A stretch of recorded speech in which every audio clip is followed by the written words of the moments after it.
My name is Nasrin Himada, and I'm the curator here at Plug In ICA. Hello, I'm Jennifer Smith. I am one of the curators for Sovereign Intimacies. I was invited as the guest curator for Gallery 1C03 as part of the exhibition. Sovereign Intimacies is a partnership between Plug In ICA, Gallery 1C03, and with support of Video Pool Media Art Center.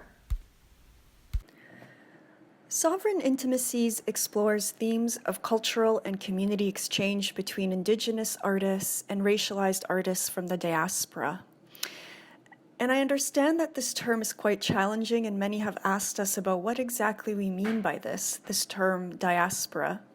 I think the term is getting more and more complicated for both Jen and I as we have these ongoing discussions with our communities and interlocutors. And one thing that has come out of the many conversations and that sticks out for me is that this term can also apply to the Indigenous experience on this land, and not just for those who come from elsewhere. As we know, colonization has manifested in a way where borders were drawn where there were none. For us, the term diaspora has come to present something quite specific, but also expansive. And as we write in our exhibition essay, this exhibition is for us. And when we refer to us, we mean you and me and all the artists we have worked with on this, and for our friends and family and the communities who desire conversations between us. We who come from a lineage of people impacted by colonial and white supremacist violence. In order to emphasize the ways in which through our struggles, love and care, we build our solidarity. So for me, the curatorial ethics we have built together with the artists and through encounters with their artworks are grounded in relations and in the question of how do we continue to show up for each other? It is through this intention that I believe liberation manifests in these intimacies that are sovereign.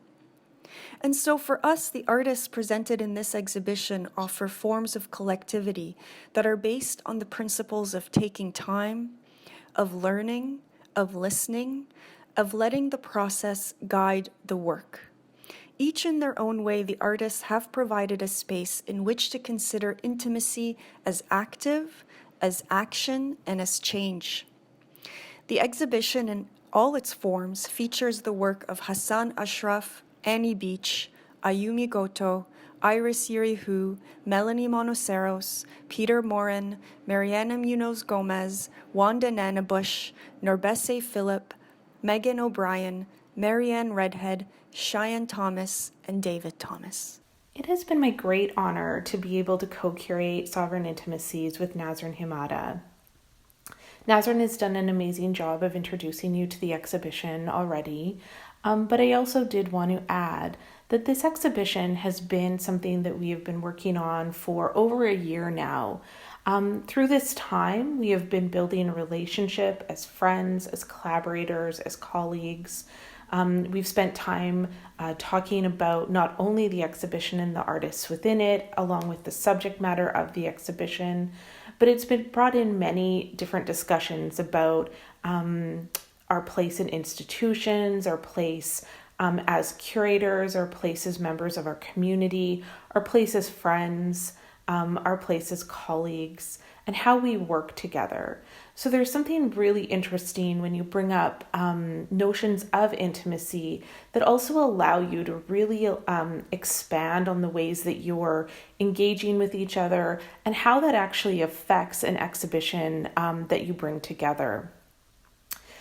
Because Nasrin and I had been discussing many of these ideas before the exhibition even came into our lives, it's interesting to think that the process of curating this was happening even before we'd considered co-curating an exhibition together. I can't think of a better partner to have co-curated an exhibition with, and I think that it's just really important to acknowledge the depth of the relationship that we've been able to build through curation, through exploring art, and through these ideas that we felt needed to be discussed further through this exhibition.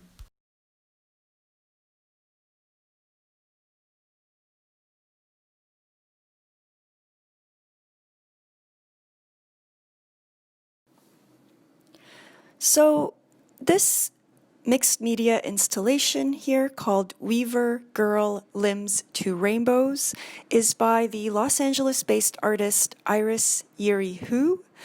Iris's practice foregrounds care and how it manifests in research and apprenticeship, and this installation depicts a painting of the artist weaving on a Taiwanese atayal footloom, and the painting is framed within a Navajo loom with the foundation made up of locally sourced clay that dates back to pre-treaty time. The piece brings together Iris's study of two Indigenous weaving practices. The footloom comes from the Atayal, who are an Indigenous community in Taiwan, who under Japanese occupation had their livelihood destroyed when their weaving, headhunting, and facial tattooing practices were banned under Japanese colonization.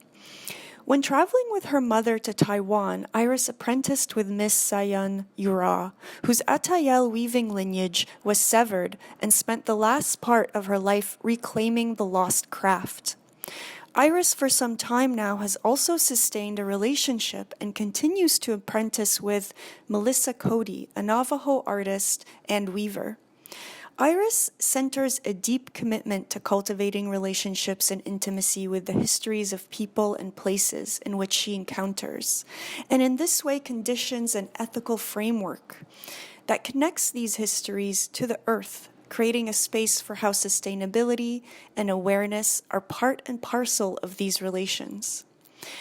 Iris creates a line of connection between all the elements that come to form our knowledge of place and of being, and Iris uses art as a vehicle to give form to these stories, to these subjects, and to movements that exist in the entanglement of colonization and dispossession of land and of peoples.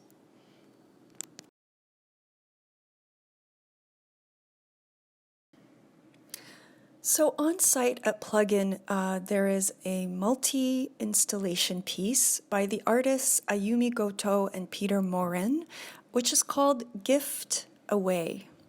And this particular installation was very much the inspiration of how this exhibition came to be. Jen had proposed that we do an exhibition based on friendships and relationships. When she saw and had come across information on Ayumi's and Peter's performance at the Vancouver Art Gallery several years ago. Now in this exhibition, Peter and Ayumi offered a piece that is based on gift exchange. They have had a long time process of out-gifting each other as a kind of performative gesture in the ways in which gift-giving can really take us out of the mode of dwelling in or within a kind of history of racialized violence and moving beyond that to really think of joy, of giving, of friendship as a way to create new frameworks around what it means to decolonize. So what you see here on this beautiful blanket, which is of Ayumi and Peter holding hands, is one of their gifts that they had exchanged. And the rest as well, you see t-shirts and the two dolls.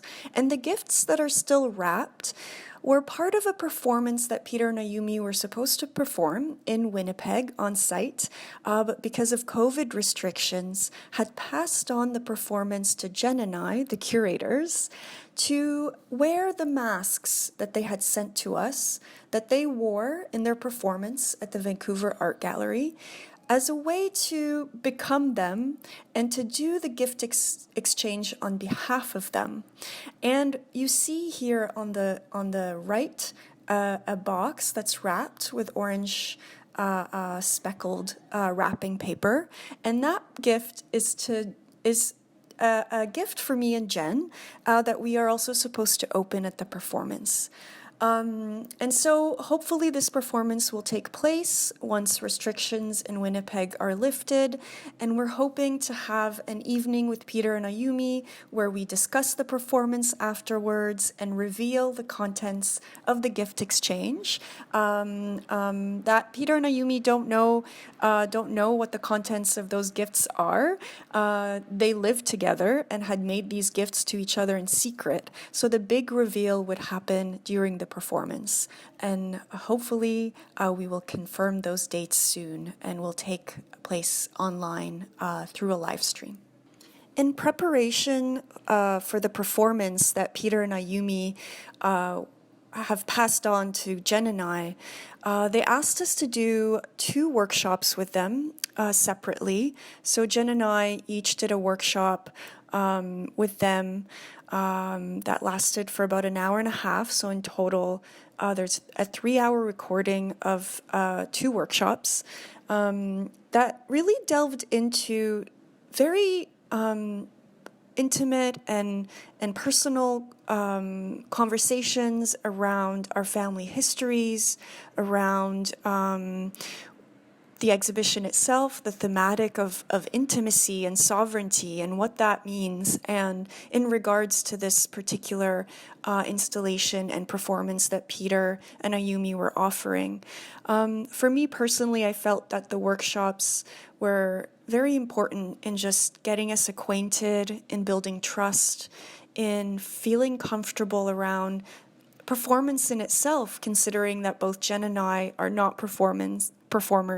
So it felt really necessary to have this engagement and encounter with Peter and Ayumi, and to really think through these questions that come out of the exhibition itself, which has to do with how do we implement care in our practices, and how do we prioritize our relationships when it comes to thinking through art practice and curation and exhibition making. And so these were very integral conversations to have, and they are offered in the exhibition itself through an iPad. Viewers and audience are able to listen to what occurred during the workshops, and to get a glimpse of the types of issues and questions and concerns that came up around performance in the context of an exhibition like Sovereign Intimacies. Nasrin has done such an amazing job of representing Peter and Ayumi's work that I don't think there's that much more for me to add. But I did want to bring up the idea of joy as resistance. This idea of joy as resistance will be something that I come back to over and over and over again in my life and my work.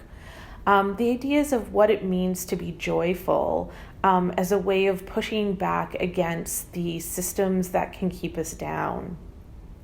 That joy, as Peter once said, is not something that you ever need to hold back on. I think he specifically said it's like a glass of water. You don't have to stop pouring when you get to the top. You can overflow with it. And so I think that, using that idea of joy as a resistance is really empowering. And it doesn't diminish the ideas of the difficult conversations of colonization, institutional racism, or white supremacy. It really just allows us to find different ways of engaging with it and living our lives to the fullest way possible.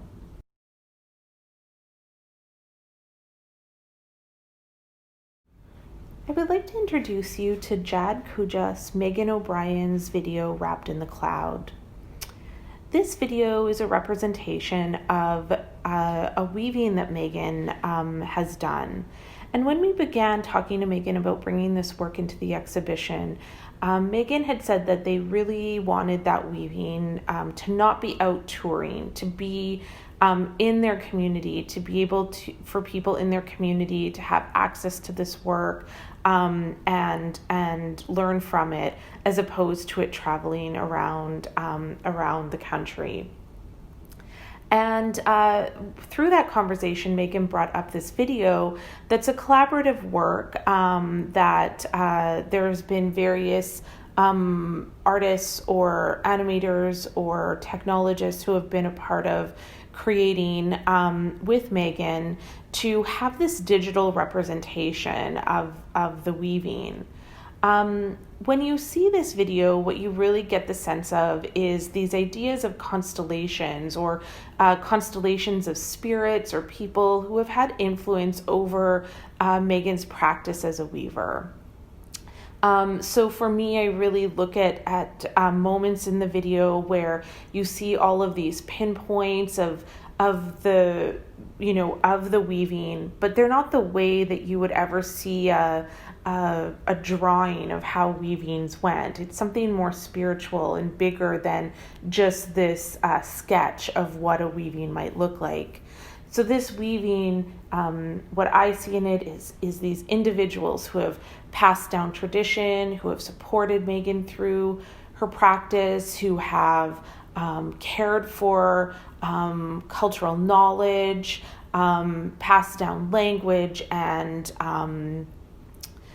ceremony, and really tried to keep these things alive. And Megan being one of those people as well. You see a way that all of these people can be ingrained in the warp and the weft of this weaving, and thinking about one string or one person being really important and relevant, because that weaving wouldn't be there without them. But when you bring that all together, it makes this really strong fabric. And it's so important, the ways that we think about community and care, and sharing knowledge and sharing emotion and intimacies. It's a really wonderful representation of the importance of the strength of what comes when we all are able to come together to share with one another.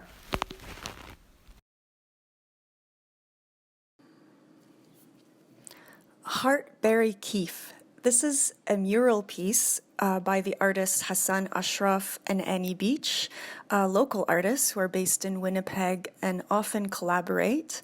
This piece is very much emblematic of Sovereign Intimacies and the ideas that Jen and I had in regards to how we wanted to focus on process, on relationships, on friendships, and how intimacy conditions a different type of space. And Hassan and Annie here were able to come to Plug In, were able to organize a space around them filled with music. As they say, they smoked weed, they hung out, they had sparkly, shiny things around to play with. So they set up an environment in which their own process can really drive what you see on the mural here, which is this beautiful amalgamation of different languages coming together through their own ways of being together.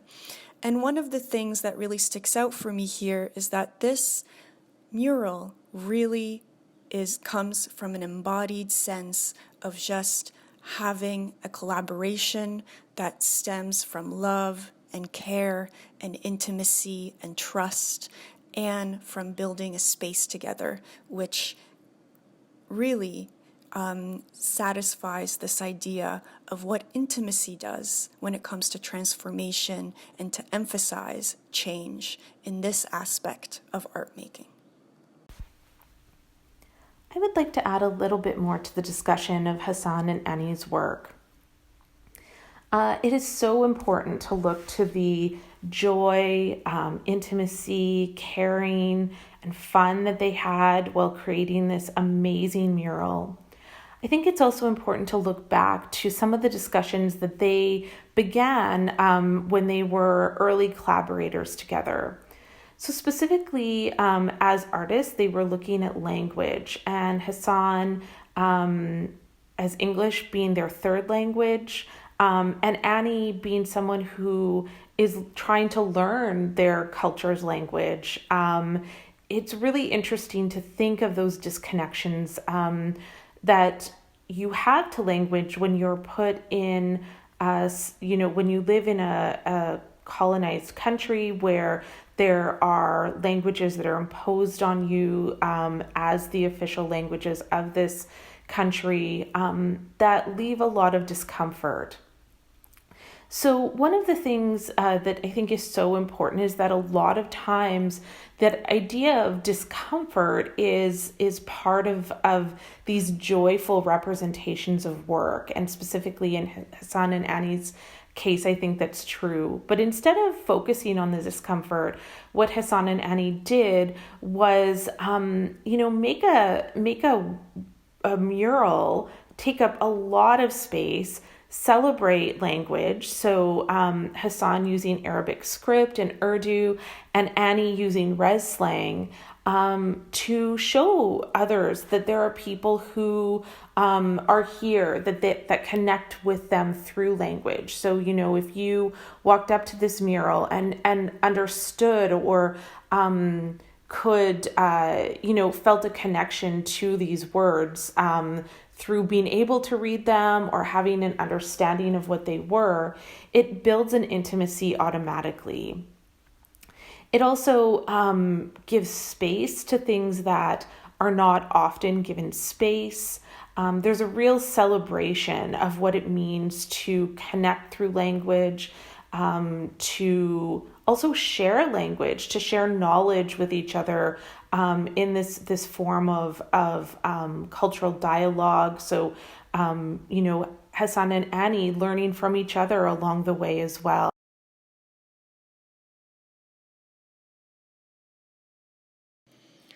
Sovereign Intimacies is also made up of an extensive public program, of many speakers, of screenings, many readings.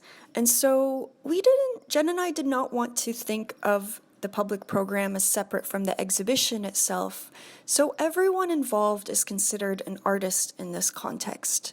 And the reason is this type of exhibition is quite ambitious in regards to the thematic. And we really wanted space around creating a very rigorous discourse of what exactly we meant by sovereign intimacies and whose practices and thoughts and writings and filmmaking do we look to who really present new perspectives on process-driven work that is not necessarily just about how to build an art practice or how these practices represent intimacy, but how prioritizing intimacy and process and relationship building can lead to transformation, not only in art making, but in life itself, and in how we want to be in the world, and in how we want to transform.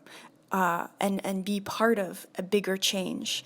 And one of the speakers that we thought of instantly is the prolific writer and curator Wanda Nanabush, who has been doing this work for quite some time through her curating and writing, and also through her art practice, really building spaces in order to have these very complex conversations amongst many different communities who have been working toward liberation and sovereignty, and Wanda has been at the forefront of that.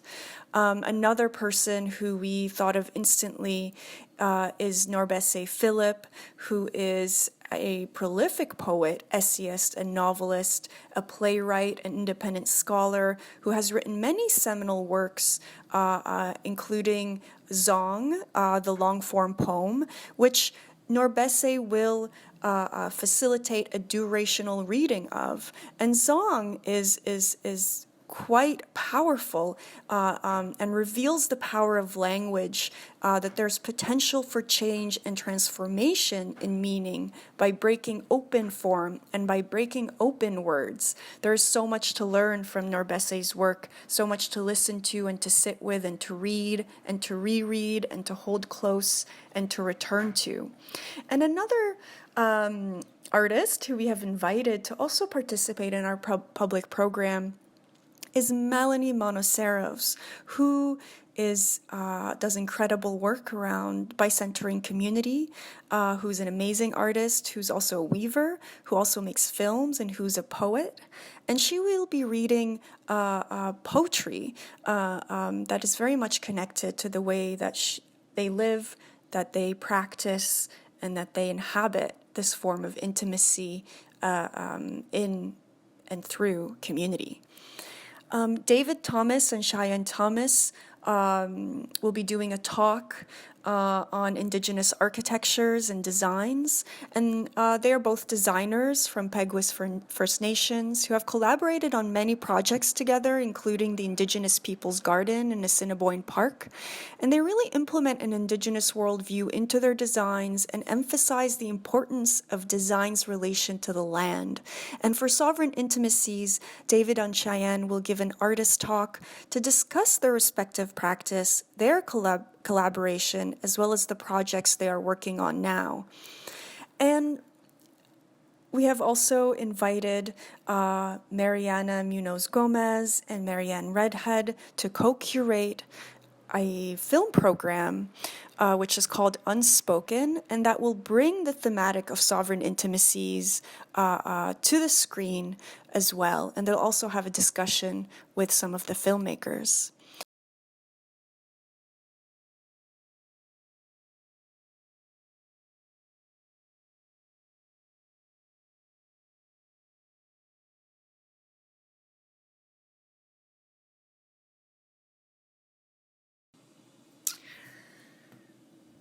At Plug In ICA, we are also hosting and presenting a solo exhibition by the Los Angeles-based artist Gelare Khoshgozaran, which is called Of Sindbad and Sandbox. This is Galare's first solo show in Canada, and is composed of two works, Medina Wassel, Connecting Town, which is a 30-minute film shot in 16mm and transferred onto video, and U.S. Customs Demand to Know, which is a sculptural work consisting of 20 LED lit packages in various sizes. The exhibition brings into view the complex and layered narratives that emerge when an embodied sense of knowing is prioritized. Gelare is committed to deep research, foregrounding her desire for inquiry and the interconnected ways in which landscapes, memories, and dreams manifest into the language of moving images and installation work. In the film, Medina Wassel, Gelare examines the history of the landscape of the California desert and how it is mired in appropriations of Middle Eastern tropes that began in the early 1900s, and since then has become the site for military training camps. Middle Eastern villages were built and designed in the California desert since 9/11 to simulate the experience of war taking place in Afghanistan and Iraq.